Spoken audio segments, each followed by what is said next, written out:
These are two budget-friendly running shoes, and also some of Xtep's best sellers. The main reason I'm putting both in one video is that their previous generations were very similar. Personally, I felt like they were the same shoe with two different names.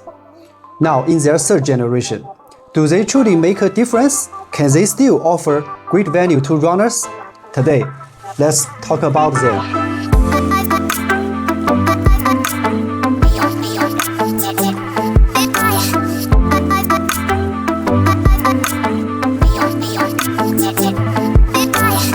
你们好，我是辉。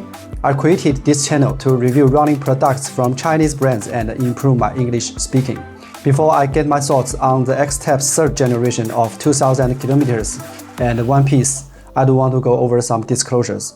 No one's paying me to make this video, and I bought these pairs with my own money. Money doesn't grow on trees, but I will say what I have to say. So let's get into it from the specs. The One Piece 3.0 has a forefoot stack height of 22mm and a heel of 29mm with 7mm drop. The 2,000 kilometers midsole is 2mm thinner, with a slightly higher drop of 7.5mm. When running, I feel the drop is higher than the specs on paper. They both use the same supercritical beaded foam midsole and have a kind of plastic plate inside. On the One Piece, the plate extends more towards to the forefoot, which is supposed to provide some propulsion. On the 2,000 kilometers, the plate extends towards to the heel and forms side walls for extra support. I would say the plate on the 2,000 kilometers is more practical. Both uppers are breathable and single-layered, giving a sturdy feel, because they don't feel as soft as typical single-layered uppers. Both these shoes are size 44 and run large. For reference, I usually wear size 45 in Chinese brands and size 46 in Hoka and New Balance. They weigh 252 grams and 263 grams, but there is no noticeable difference when running.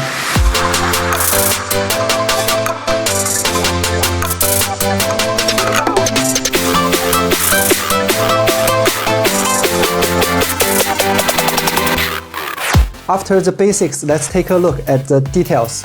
The 2,000 kilometers has more padding, closer to a traditional daily trainer, with decent padding on the tongue and heel.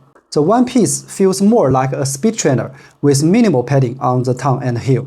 Both have reflective laces for added safety during night runs. And they both offer a lot of space in the upper. In recent footage, you can see wrinkles in the upper everywhere, like my feet are swimming in the shoe. Actually, you can see cinch down the laces pretty tightly to get a good fit.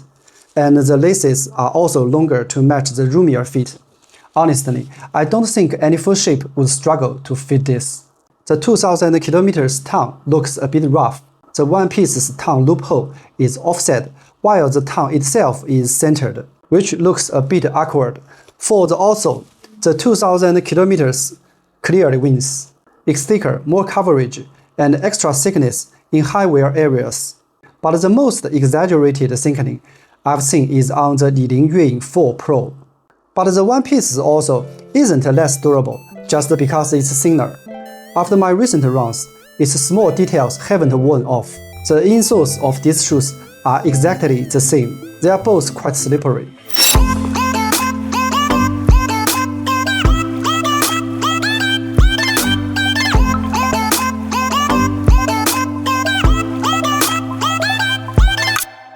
With that out of the way, let's talk about the pros and cons of actual running in it. They offer the soft and squish feel most people like during easy runs and jogging, especially the One Piece 3.0 with its thicker midsole.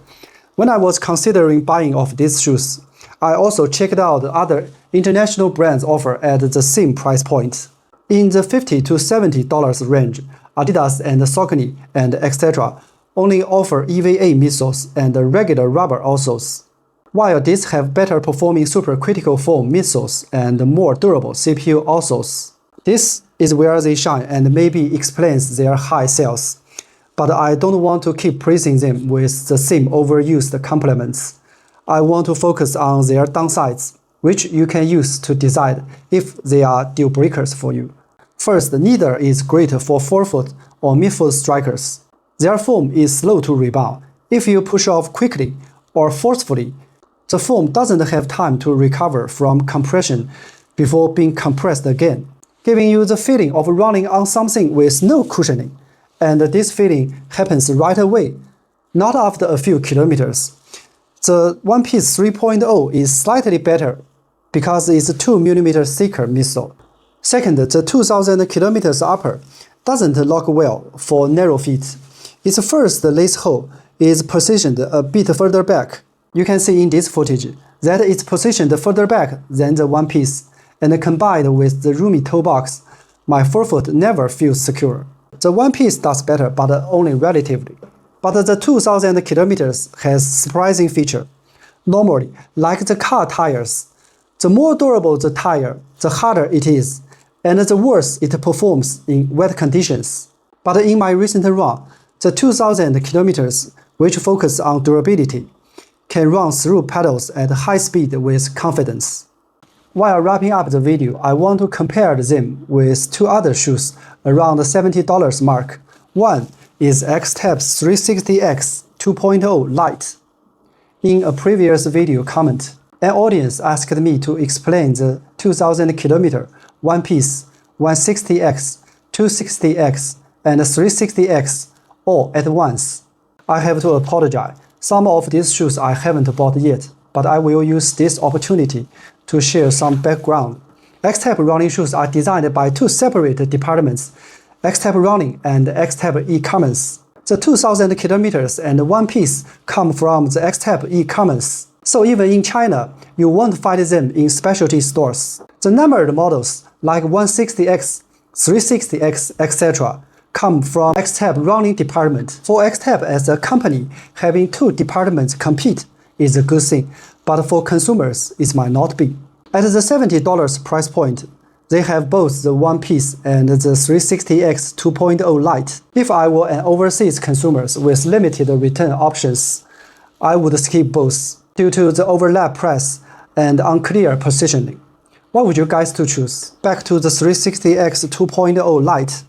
Its upper fits like a more typical running shoe, with better overall wrapping and a softer, more cushioned midsole. I would recommend it over the One Piece for better ride. The other shoe is the Li-ning Red Hare 7 Pro, also around $70. Its midsole provides more energy return than the One Piece, making it suitable for tempo runs and speed training, but it's not as soft as the One Piece. It was also the shoe of my very first video on this channel, although I feel a bit embarrassed when I rewatch that video. It's not very well made. Back to the $50 segment of the 2000 km, I haven't found an alternative yet. I think if you are new to running and want a shoe to help build the habit, it's a good choice. It's also great for any easy aerobic runs. The 2000 km and One Piece exceeded my expectations, showing the value of Chinese running shoes offer great soft and fun ride.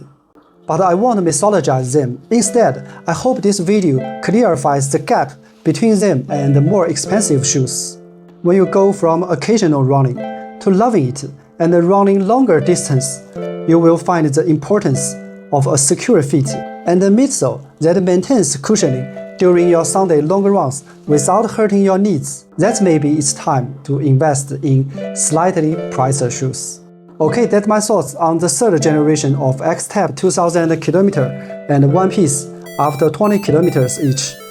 Let me know in the comments if you have any questions about these shoes or any good tips on improving English speaking. Thanks for watching this video all the way through. I'll bring you more about Chinese running products. Please follow me and hope you have a good one.